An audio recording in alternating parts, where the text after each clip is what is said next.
storms here on Vancouver Island.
Again. I'll see you at home. Hey everyone, welcome back to the channel, and if you're new, welcome.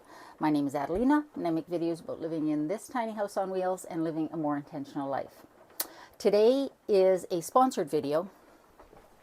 Bluetti has, if you've been watching the channel for a while, you'll know that Bluetti has sent me a couple of their portable power stations, their batteries, free of charge to sort of test out. And this is the most recent one that they've sent me. This is their new arrival on the scene, and it is the Elite 200A. I don't understand the naming system for Bluetti, but when they reached out and asked me if I wanted to test it out, I said, yeah, absolutely, because I am always looking for options for powering the important things in the house when the power goes out here on Vancouver Island. There's the solar input for your solar panels.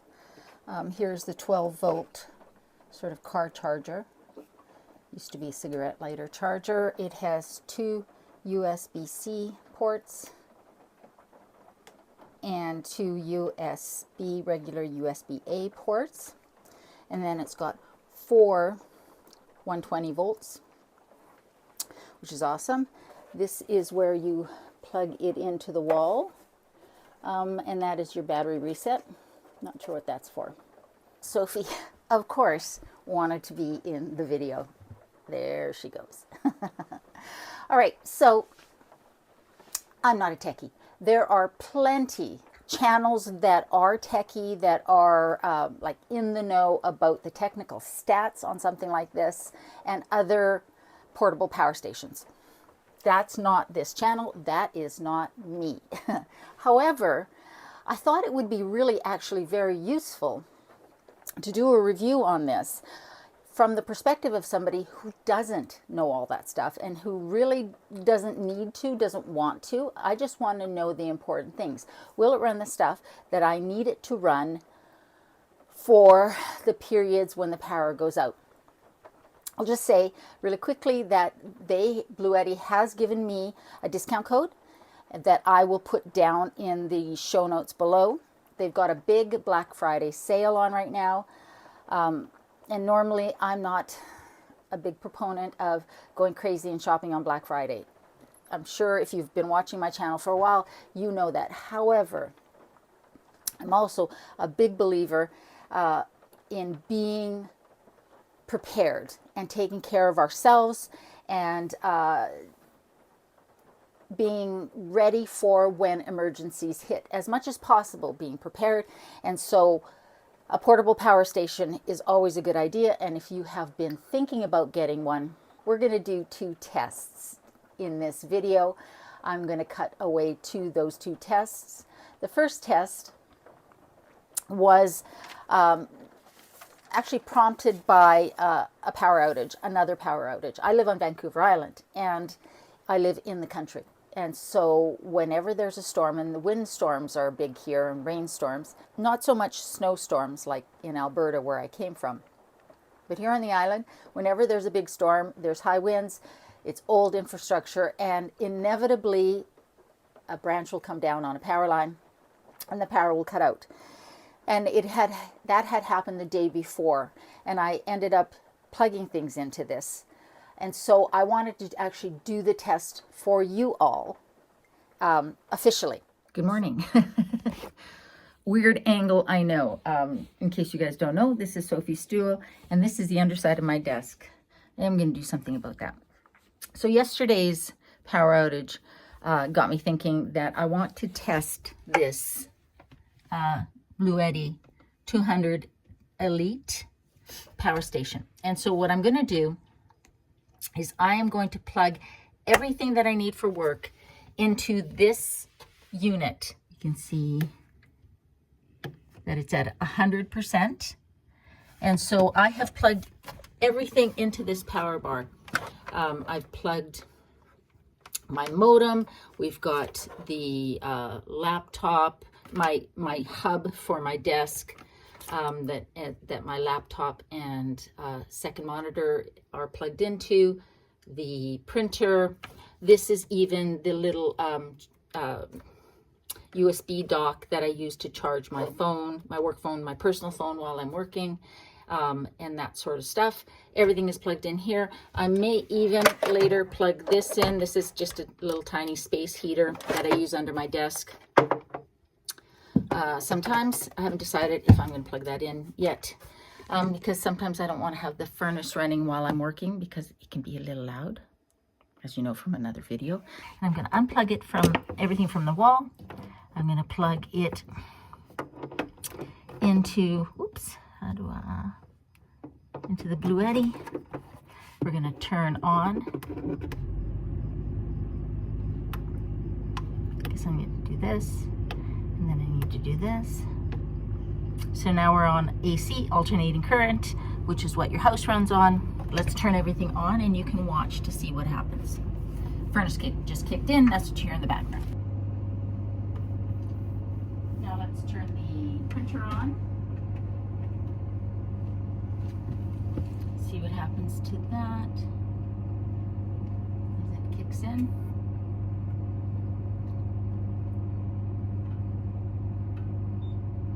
Okay, so the printer pulls a fair amount. And so here's the thing. I'm not going to keep the printer on. I'm just going to turn it on whenever I need to print anything. I guess it was just when it was initially getting started. Okay.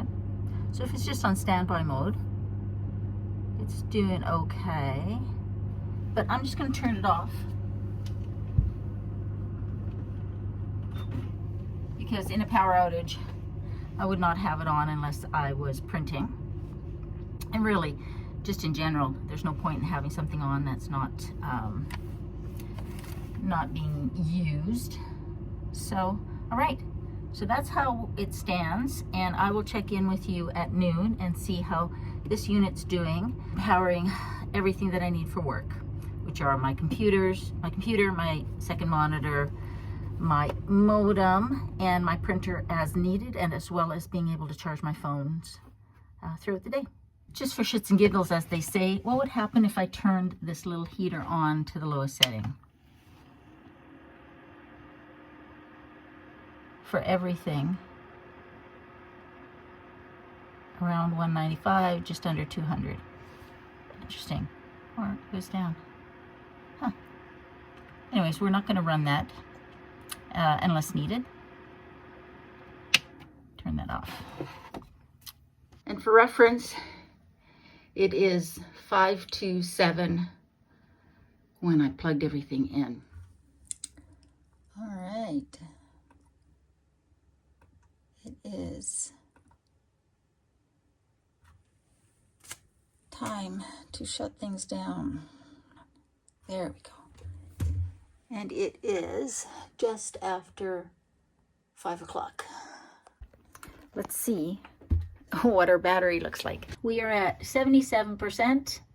that was with running my my whole setup, including these two chargers and having my little speaker plugged in. So I have two chargers here for my work phone and my personal phone, and my printer. And I ran my printer a fair amount. I turned it off when I wasn't using it, but I ran it when I needed it. But anyways, that's the first test of our Bluetti. So as you saw, it worked great. In fact, it ran for a full 10 hours.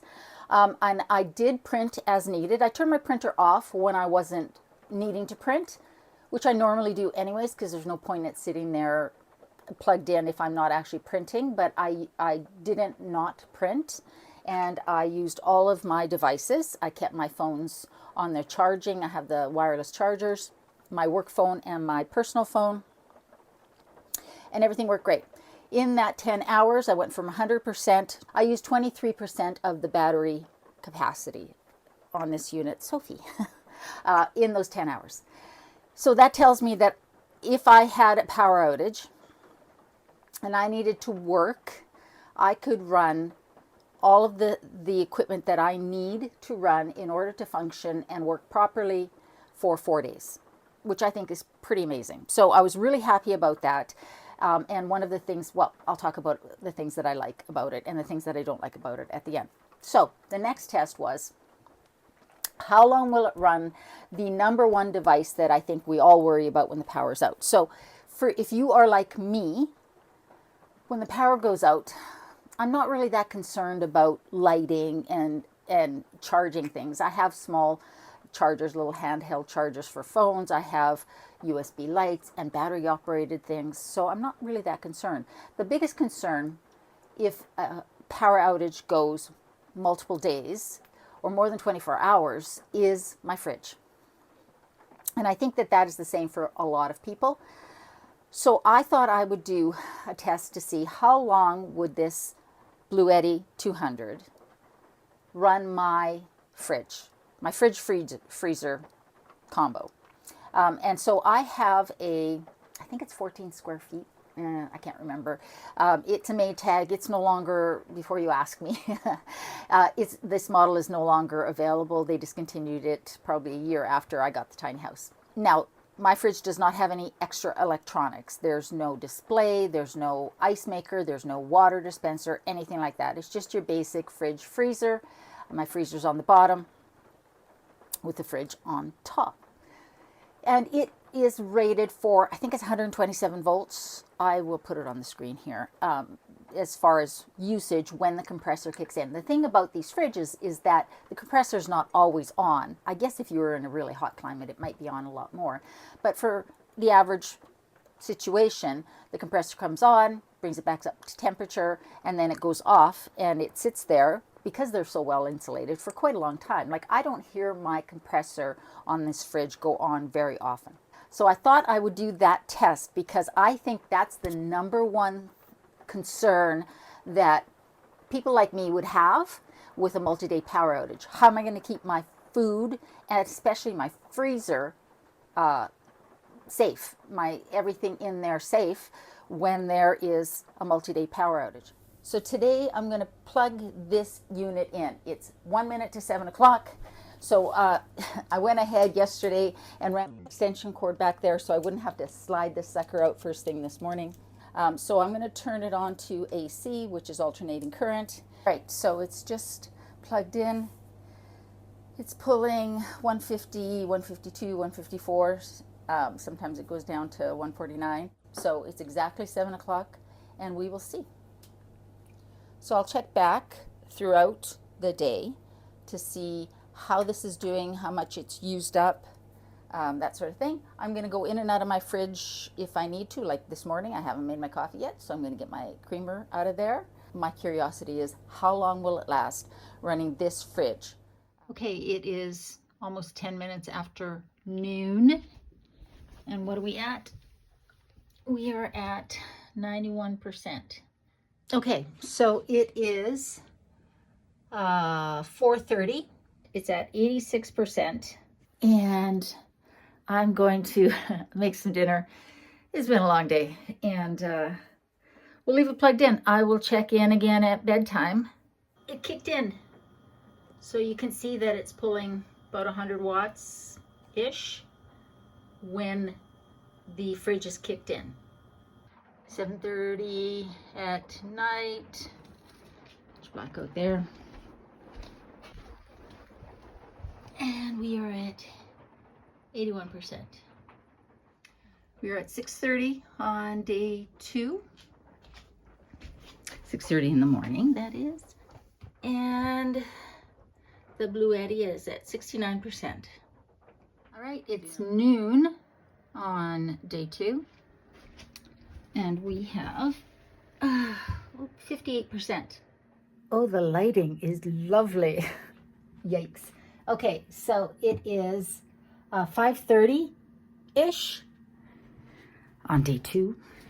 And we are at 48%. Good morning, day 3. It is 6:45 a.m.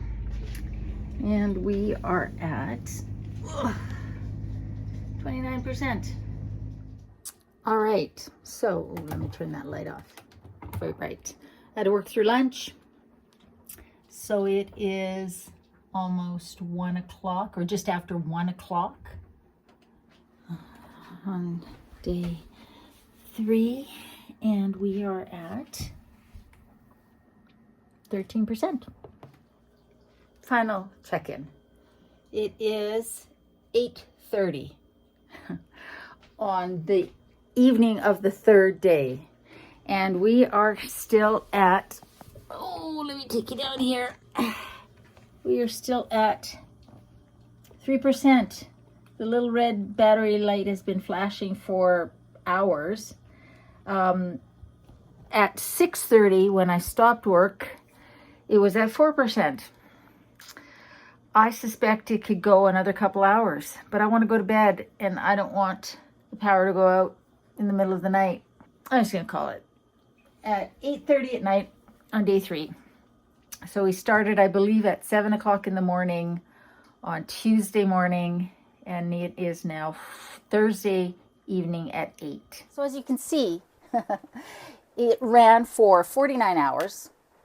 We can round that up to 50 hours, and it still had, I think it was 3% of the battery power left. I will admit I was actually surprised at how long it ran it. For it to go for 49 hours, so 3.5 days-ish, and potentially longer on one charge. I never charged it during that period. I went in and out of my fridge and freezer as normal and never changed my habits, the way I sort of went in and out at all. That test alone makes me comfortable recommending this unit. Let's just talk about the specs. First of all, this is a Bluetti Elite 200 V2. I think I said at the beginning. I don't know what it is with their naming, a sort of structure or anything like that. Apparently this is their latest model, and it's their sort of most compact. And it is pretty compact. The dimensions are, it's 14 inches wide, 9.5 inches deep, and 13 inches high. So it is pretty compact. It fit under my desk just fine right there. And so I like the size of it. However, it is heavy. This sucker is almost 54 pounds. And so you need to use your knees when you're lifting this sucker up. You'll notice when I did the test for the fridge, I had it on a towel so I could slide it out of the way to get to the things in the freezer and such. And that's why it's here, and I have not moved it to somewhere with better lighting, because I'm going to tuck it away by my bed when this is all said and done. And I just don't want to take it back down the stairs. So this is heavy. The reason it's heavy is because it's got a LiFePO4 battery. Their lithium iron phosphate that's what it stands for. They're different than the old school just lithium battery. They're a lot heavier, but they also are a lot more durable. And this one in particular is rated for 6,000 charges. My understanding is after that point it will still charge. It will just charge to 80% after that. That's a long time. That's, according to their website, 14 plus years of daily use. The Bluetti also has a 5-year warranty on that. It's a 2,600 watt power station with a 2,073 watt hour capacity. I'm not a techie channel. I'm not exactly sure what that means, but that is a lot of power, as you saw, running a whole fridge and freezer for that length of time. There's a Bluetooth app, so you can remotely control this. This one, unlike my 180 Bluetti, which has a charging port space right up here where you can set your phone for wireless charging. This one does not have that. But there is the app that works on most of their products and works on this one, so you can remotely turn it on and off. I love that it's super quiet. The whole time it was plugged in, either under my desk or by my fridge for those 3.5 days, I never once heard it kick in. No fan or anything like that. It wasn't receiving a heavy load. I think if you had maybe a space heater plugged into this or a power tool or something, the fan might kick in. But it was very quiet. I never heard it. So things I like the size of it. I obviously love that there are so many ports, that there's 4 regular plug-ins, one of these cigarette lighter or car charger plug-ins, the 12 volt. That's really handy. And that there's 2 USB-Cs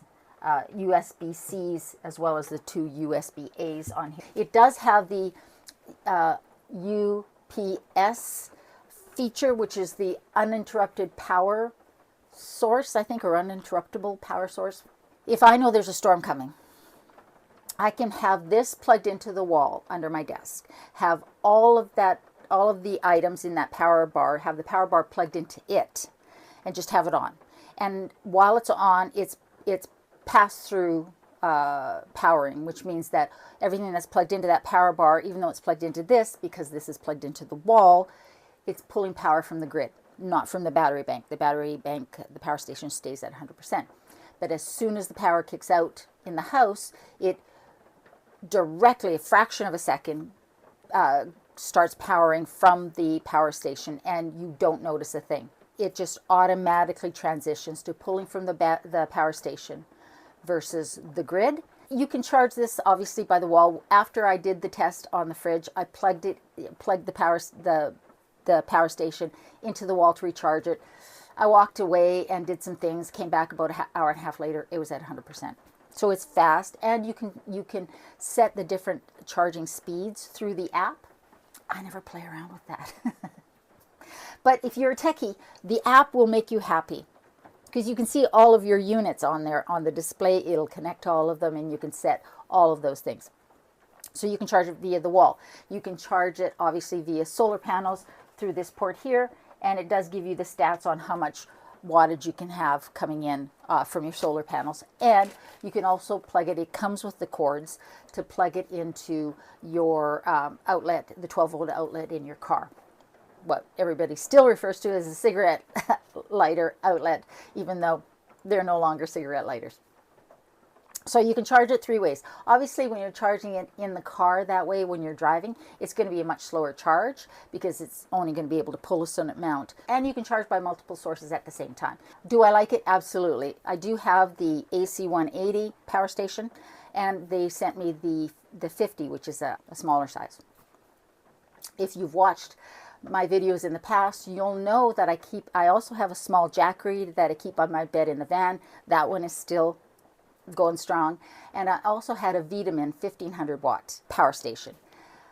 I don't need that many power stations, so I am passing that 1500 watt power station to my friend who lives on Salt Spring Island, because she doesn't have a battery bank, a power station for when the power goes out there. So I'm going to pass that along. And I'm happy to do that, because certainly I don't need more than what I've got. I just want to be clear. Bluetti did send me the power station. They did ask me to make a review video, but at no point did they ask me to say anything in specific. And I certainly would not say I liked something and recommended something that I didn't. because I am not, that's not how I roll, and you guys know that. So this is a great unit. If you're going to buy one unit, do you need something this big? Well, it depends on your needs and how often power might go out. I think having one sort of beefier power station is a good idea, especially if you don't have a generator, so that you can power the important things. They have given a discount code for any of you that are thinking about buying it during this Black Friday sale. So the price, $1,599 Canadian. Again, that's a lot of money. And so they have smaller sizes if something like that is not in your budget. So whether it's a Bluetti or another brand, I do think having a portable power station is a smart thing to have when you, well, period. You don't have to live on an island like I do where the power goes out on a regular basis. Even when I lived in Calgary, the power went out occasionally because we would have windstorms or there would be snowstorms. That was the big thing there that would knock out power. Like I said earlier, there are so many channels out there, techie channels, that will do a much better job talking about the specs and all of the features and the app and all of that. That is not my wheelhouse. There are plenty of those out there. However, for those of us who aren't techie, who just want to know, will it run the important things? Will it allow me to work, or will it run my fridge? And absolutely it will, and for a long time, and really easily. So the link will be down below if you're interested. If not, consider getting a portable power station of some size just to allow you to function, even if it's just for 24 hours if a power outage happens. Because I think we need to be, more and more, we need to be taking care of ourselves versus relying on our municipalities, our local, systems. It's always good to have the comfort of knowing that you're ready. Today was a good day, right, Sophie? I hope you guys are doing well. I hope you're staying safe. Remember, in a world where you can be anything, be kind. I love you, and I'll see you next time.